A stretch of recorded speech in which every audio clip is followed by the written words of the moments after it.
All right, good morning. So we're up to Siman Reish Lamed Tes. This is a Siman which is all about Krias Shema and Hamitah. Says the Mechaber, Kaire al Mitosei, Parsha Rishona Shel Shema Mevorech Hamapel Chev Shena al Einoi. Person should read the first paragraph of Shema before he goes to bed, and then says Hamapel Chev Shena, the brach of Hamapel.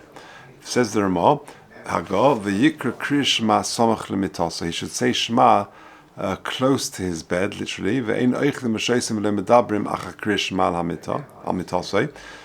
shouldn't eat or drink or speak after he says Krias Shema Hamitah.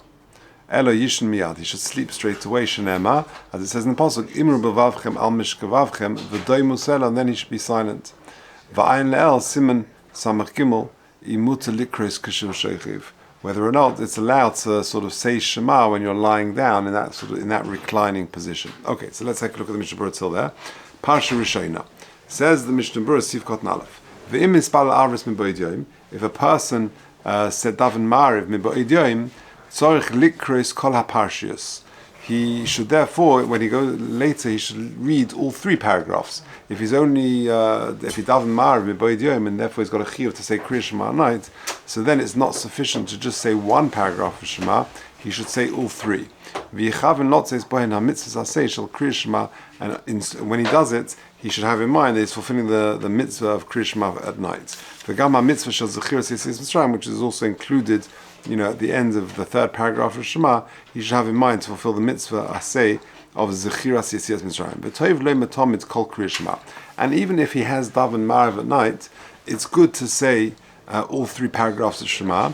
Why? Shehi Reish Mem Ches Tevos, because Shema contains 248 words. Words. But Tziruf Kel Melech Ne'emon, if you include Kel Melech Ne'emon, and that Lishma Reish Mem Ches Evar, and therefore it's a shmira for his 248 limbs. Mevorech Hamapel. And then he says Hamapel. Now, says Mishnah Berurah Sif Kotan Beis, Miloshna Shulchan Aruch Mashma, to Birchas Hamapel Oime Acha Krias Shema. The order is to say Shema and then Hamapel. Kadesh Tea Bracha Smucha L'Shena. Because the brach of Hamapel will therefore be close to his going to sleep. And when he does and he does the rest of what we normally say after Krias Shema Hamitah, given to have a mishum shmira, le have a hefsek. Since all of these tehillim and all these tefillahs are part of the Krias Shema Hamitah and it's mishum shmira, therefore it's not considered a hefsek. There are some people who are careful to say the brach of Hamapel right at the end after all these psukim. There are those who say that actually the Hamapel should come first. And then all the psukim. So in other words, there's debate about what's the order. Do you say Krias Shema and then Hamapel, or Hamapel and then Krias Shema? It really says the Mishnah Berurah, I suggest you go according to your nature. If it's likely that you're going to fall asleep in the middle of Krias Shema, try and say Hamapel first. If you're confident that you're going to stay awake, then it's okay to say Shema first and put Hamapel at the end. So it depends very much on your nature. If you can and you're confident you're going to stay awake, so then you say Shema first and you put Hamapel at the end. But if you're worried that you're going to fall asleep, then try and start with Hamapel. Otherwise, you won't get to it. That's the. And again, we're talking about this. You've said Krias Shema already at night, so we're not worried about not saying Krias Shema at night. Somach Limitaso says the Mishnah Berurah Sif Gimel, Sif Kotan Gimel, V'lo yikra Krias Shema kashikonis lishin, ela kashirosh hashena ba'alov. Don't say Krias Shema too early. Only start saying it when you're tired and you know you're going to fall asleep soon. The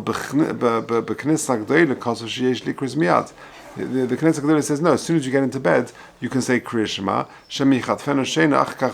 Because you might fall asleep, suddenly, and you won't end up reading it. We only worry about a hefsek if you're doing something else in between saying Shema and going to bed. But if you're lying or sitting quietly, then that's not considered the hefsek. Even if there's a bit of a gap before you go to sleep. Okay, Sif Kotan Daled. So that's going on the Ramah. So the Ramah says you're not allowed to eat or drink or speak after Krias Shema Hamitah. Says the Mishnah Berurah Sivkot and Dalet. V'im to'av lishtais. What happens if you say Krias Shema Hamitah and you said Hamapil and you said everything, and then you want to have a drink, or you want to speak something impressing? You gotta say something. So what's the halacha?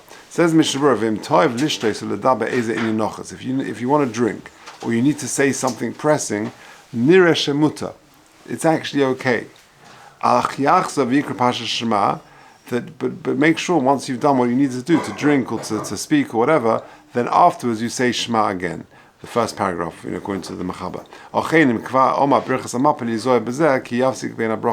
However, if you said the bracha of Hamapil, then you've got to be careful not to speak between the bracha and Shena. In other words, if you said Shema, and then really you should say Shema and then go to bed. If you need to speak or you're thirsty or something, then that's allowed after Shema. But Hamapil, you should not be mafsik between the bracha and the Shena. I guess unless there's an emergency or something like that. If you look at note 4, which is at the back on page 64, he says, wrong one. Im hifsik. If you were mafsik between Hamapil and sleeping, Kosov Hagon Chaim Kanievsky, She'ena Choyzim Avarch. You don't go back and say Hamapil again. There are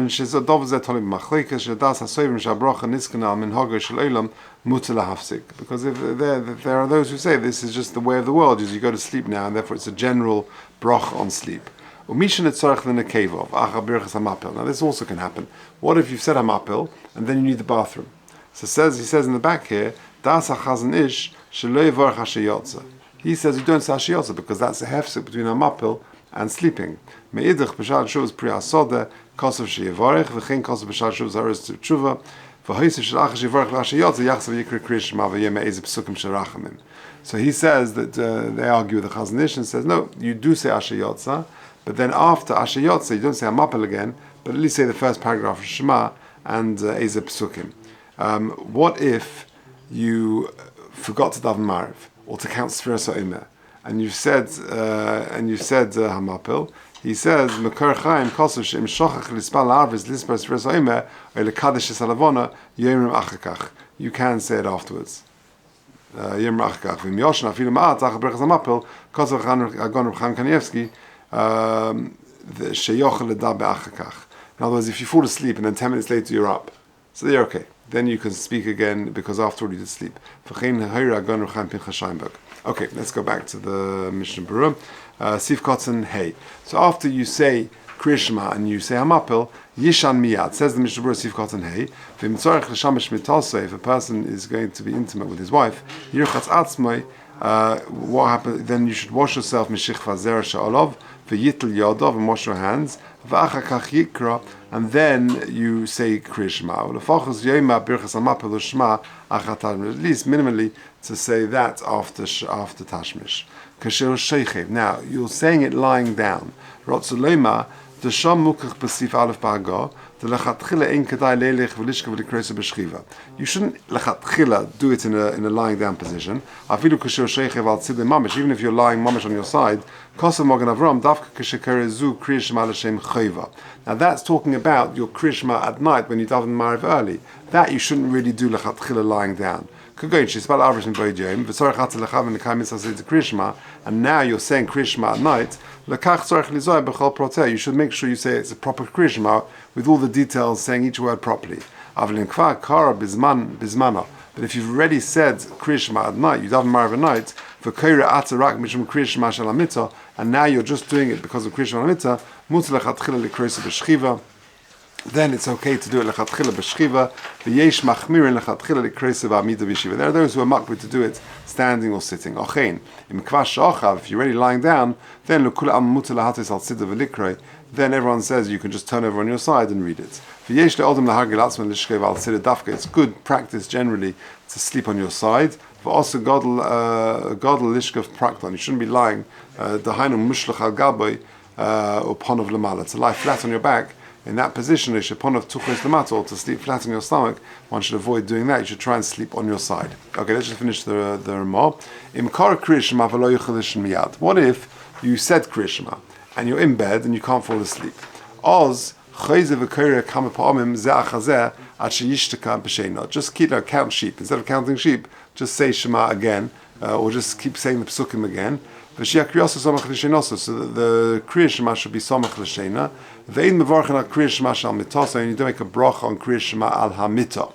V'omer, and you say Yoshev b'seis Elyon, v'omer Hashem morab masorai, ad Hashem ha'yeshua, v'omer Baruch Hashem baruch b'yom, Baruch Hashem b'laylo, Baruch Hashem b'shachveinu, Baruch Hashem b'kumenu, v'yom Hashem el hasoten, yiga b'chol Hashem b'chol hasoten, v'goymer Hashem shemrecho me'atzo v'adoilom, b'yodcha af kidruchi, yivrach Hashem v'yosim b'chol sholem. V'omer hashkivenu ad somach lechasim. It says in the Mishnah Berurah, Chayzu v'koyra, Parsha Rishona. You repeat the first paragraph of the Shema until you fall asleep. V'roish lo lichval pasuk rishon, but you shouldn't repeat the first pasuk Shema Yisrael Hashem Elokeinu Hashem Echad over and over and over, because I guess that's considered the meaning for the bracha, or maybe it's Shtei Rishuyos or something like that. Or say other psukim, and then that will help you fall asleep. Thinking and learning is also okay. I didn't see it this time around, but I remember once seeing somewhere that Chaim says that reading a sefer, reading something in between Hamapil and going to bed is okay. It's not a hefsek, because that's just helping you get to bed. Ve'in mevarchin pirush, and you don't make a bracha. You don't say the bracha. What would you make? Asher kitshol mitzvos of sifon al Krias Shema ein levarich. Ulafukim midat says a posek shemas levarich. There's some posek who says you do make a bracha, but we say not. Kosva poskim hayoshin b'yom. If you have a shluf in the daytime, ein tzorach levarich b'richas hamapil. You don't say hamapil during the day. But however, if you do have a shluf in the day, it's nice to say Yoshev b'seisa, but you don't say hamapil. If you look at 14, interestingly, he says in the second paragraph, what if you go on a plane? Do you say hamapil if you're on a flight? Let's say you're on a night flight to Israel, do you say hamapil? So if you look at the second paragraph in 14, he says, Hanoseh b'matos b'layla, if you could take a night flight, Kosav b'sefer alecha b'avitecha, shem yoshev b'mkomei, if you're sitting in your place, v'nishan la'acher, and you can put the seat back, b'kavona lishain, and with your intention is to have a shluf, yikra krias shema v'yivarach hamapil, you can say shema hamapil. V'v'chad is shuvas be'er Moshe, Kosav shafilim rak yoshev al kisav le'nishkav la'acher, v'bedai t'lishan she'en eskeva, chayiv v'yivarach hamapil. Aber the main dietitian after Bal Korche Yishin Ktsas Benasir Lo Yivarech V'chein Hagan Moshe Gross. So in other words, it depends very much on what your intention and the practicality is. I know myself, I find it very hard to sleep on a plane. So for me, I would never say I'm up on a flight, because I'm not confident that I'm going to fall asleep. But if you put the seat back and you're confident that you can fall asleep, then you would say Hamapil. Okay, let's just finish off. Sif Cotton Test says the Mishnah Berurah, Va'omer Yoshev b'seisa. All of these psukim are for shmira purposes, nothing bad should happen to you. If you are unable or unwell, it's sufficient, if you're not well, just to say the first paragraph of Shema and Hamapil. It's very important to introspect over your day. And if you did something wrong, do tshuva, be makabel. You say vidu, you say I'm sorry, I did this and that, and then you undertake not to do it again. Certainly for the most common averas, kagoin chanifas, flattery, shikarim, lying, leitzonas, lashon hara, v'chein oven bittul Torah, tzrichim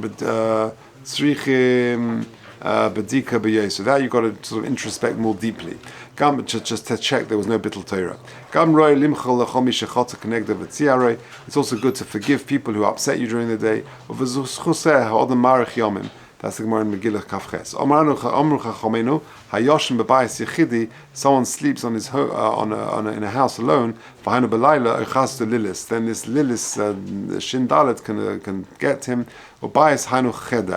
Elu strichin shimur k'mamazikin choyle chaya chosen kala ovel v'tamdechom belayla. Hanu k'shu emed yechidi b'ishin layla. So all of these people needed a special shmira. Just a couple of interesting things about that. When it says sleeping in the house alone is considered dangerous, that's in there's no light at all. If you look at the second paragraph of paragraph 20, im yesh ar b'ched, if there's any light, kosav eish l'Avraham, then it's mutzah lishin yechidi. Even the Ar HaLevonos, even some sort of inconsequential night from the hall outside, that is sufficient. For God, that's how the Stipler was naig as well. And then in 21, he says who they need shmira. 21, uvatam adov, because of Rashi, because a chayla chaya ovel is hura mazlom. A chaya, someone who's just given birth, an ovel, a chayla, their muzzle is down, and therefore they're more vulnerable. And what about a chosin? That's because of jealousy. That's what he says. Okay, how long does it last for? So he says, the Marshal says that for a chaya, he says 30 days, and others say slightly less. Okay, just basically, just finish. When you take off your jacket, your t-shirt or your vest or something, don't sort of take it from the bottom up. Shem kain nimsa gufa orim, then you'll be exposed fully. So you take it off from the top, and then you get under your pillow, under your thing, and therefore you'll be covered. Okay, Beseda, we'll leave it there.